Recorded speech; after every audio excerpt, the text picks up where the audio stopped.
शहर कायद में जिल्द की बीमारियां आम होने लगी। जिल्द की बीमारियों में फंगस की बीमारी आम होती जा रही है, जो न सिर्फ तकलीफ दे हैं बल्कि उनसे बचाव के लिए भी खास इकदाम की ज़रूरत होती है। इस हवाले से मज़ीद जानते हैं उरूज रिजवी की इस रिपोर्ट में। फंगस एक आम जिल्द की बीमारी बन चुकी है, जिसकी वजह से मुतासिर जगह पर खारिश और सुर्खी नमूदार हो जाती है।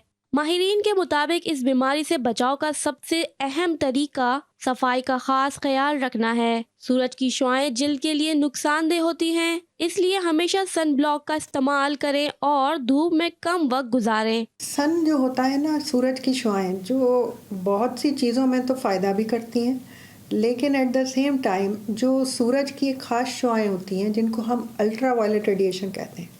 तो जो अल्ट्रा वायलेट रेडिएशन है वो ना सिर्फ ये कि स्किन की एजिंग करती है, कुछ लोगों में कैंसर का सबब बन सकती है।